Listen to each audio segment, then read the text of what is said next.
Welcome to Sports from the Couch. I gotta say, it's the stupidest thing in sports. With your host, Mike Mercado. Players cannot stand him. Coaches cannot stand him. Most importantly, the fans can't stand him. Brought to you by Mercado Airwaves. I'm gonna say it once, and hopefully I'm wrong, but it's a disaster waiting to happen. That is so bad, that is absolutely brutal. Hello and welcome in, friends, to another edition of Sports from the Couch here on Mercado Airwaves. I'm your host, Mike Mercado. I want to thank you so much for making us a part of your day. It is Monday, December 21st, 2020, in the beautiful city of Chicago, and the Bears have found a way to win another game and keep their season alive. What does it mean for this regime? What does it mean for this organization? We get to all that and much more on this episode of Sports from the Couch. But before we get to all that, let's take care of some housekeeping notes. You can follow me all over the universe. I'm on Twitter at Mike M Media, Instagram Mike Mercado Media, and the show's on Twitter at Couch Sports Talk. Like, rate, review, and shares wherever you get your favorite podcast at Mercado Airwaves.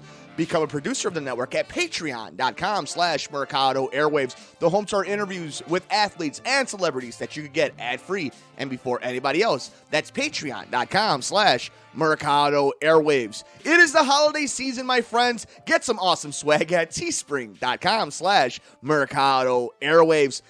Subscribe to us on YouTube, youtube.com/Mercado Airwaves Network. Like us on Facebook at Mercado Airwaves. Come play video games with us on Twitch, twitch.tv/Mercado Airwaves. And of course, keep up to date with everything we're doing on the podcast network, from the True Crime Show, from the Pop Culture Show, from the Gone Missing podcast, from all our interviews. Just follow us on Twitter at Mercado Airwaves.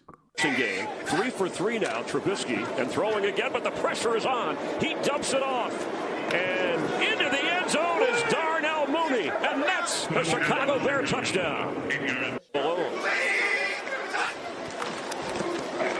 David Montgomery straight ahead, and that's a Bears touchdown.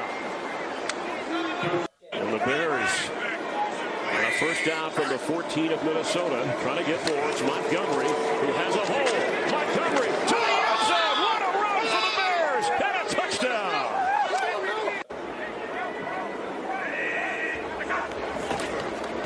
Cousins is going to throw if he can. In the air.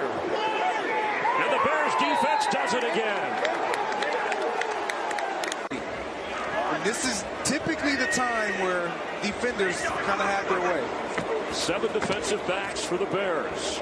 Vikings need a Hail Mary from Cousins in the end zone. Tipped in the air.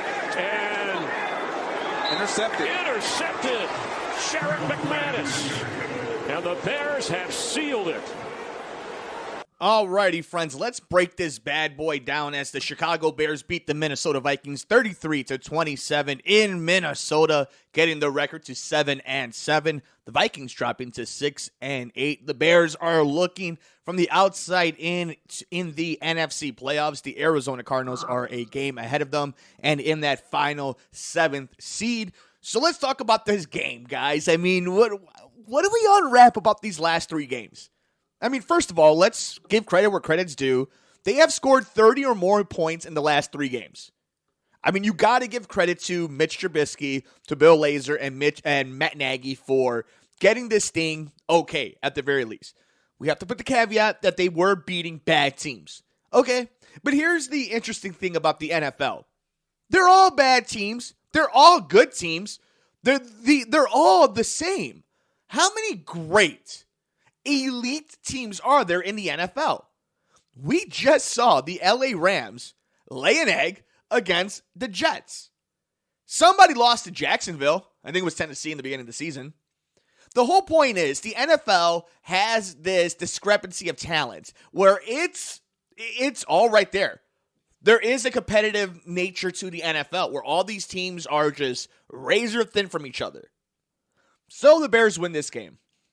We can talk about the stats. You guys know how I feel about talking about stats on our show. Who really cares?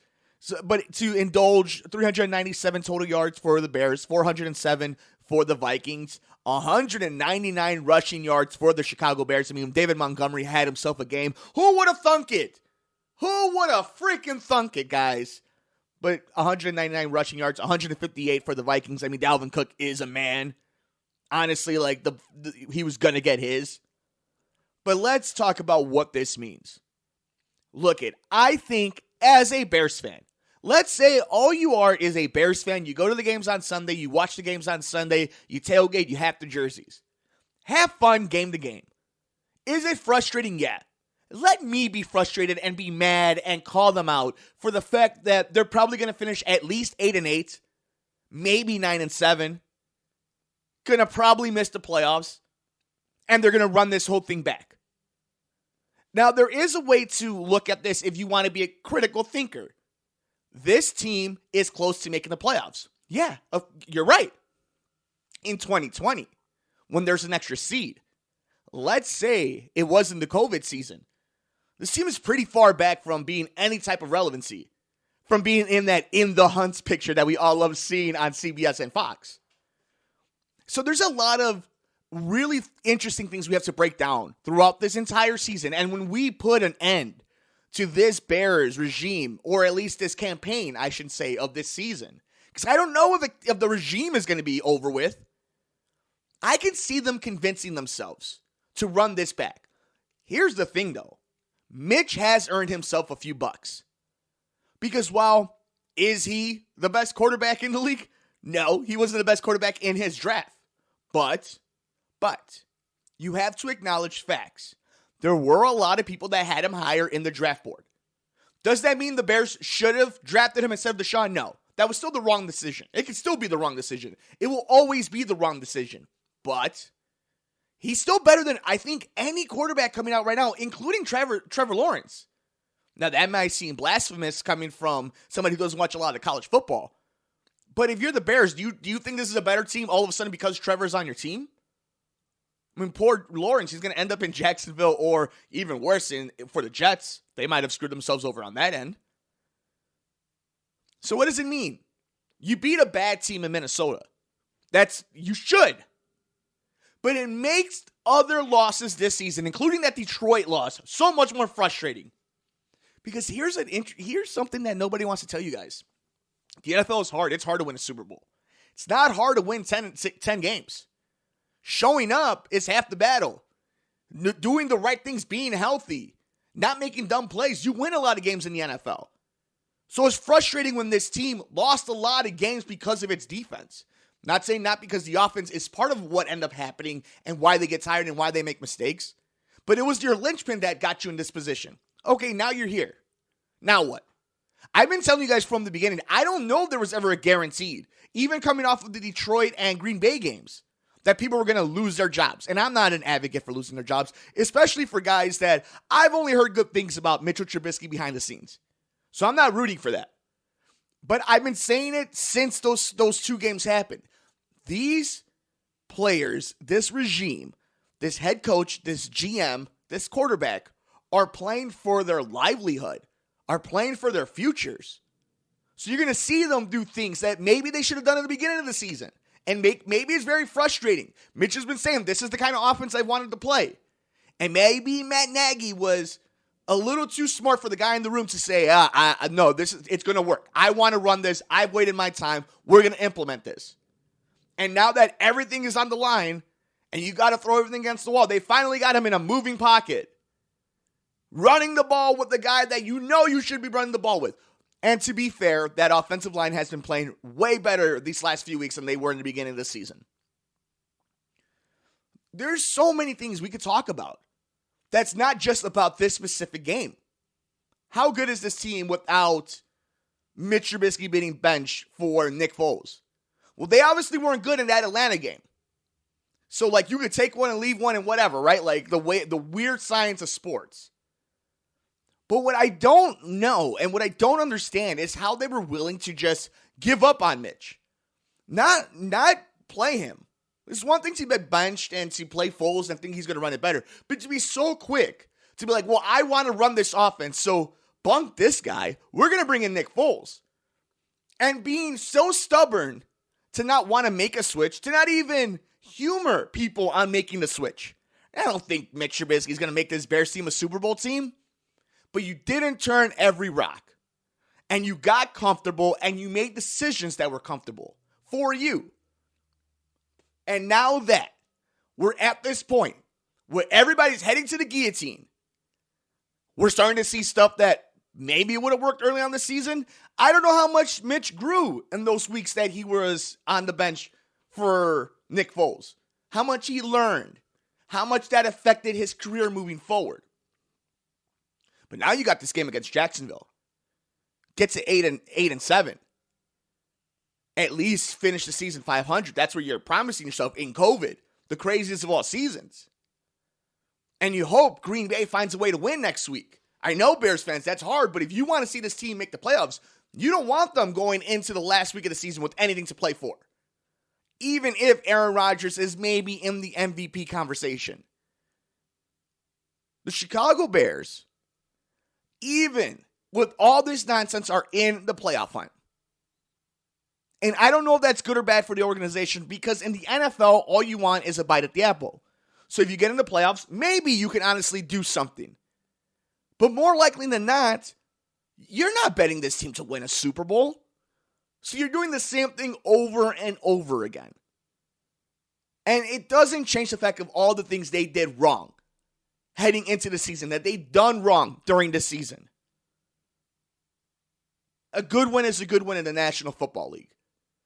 And I'm never going to hate on fans for enjoying a win, for enjoying a winning streak. They're not invested like the owners are, or the GM is, or the head coach, or these players. Fans should not have to want to wait for years for development and promises. They should want to win every single week. But with that, it does hurt your organization long term. And it is a backward-ass things that we only talk about in sports, where sometimes it's bad to win a game. When is it ever bad to win? Except for in sports. Like, it's a weird thing, but I'm not going to, rain on your parade. Enjoy the fact that this Bears team over the last few weeks has been in blowouts that have gone in their favor, have had big plays on defense, and their offense has looked not just good, but like modern-day good.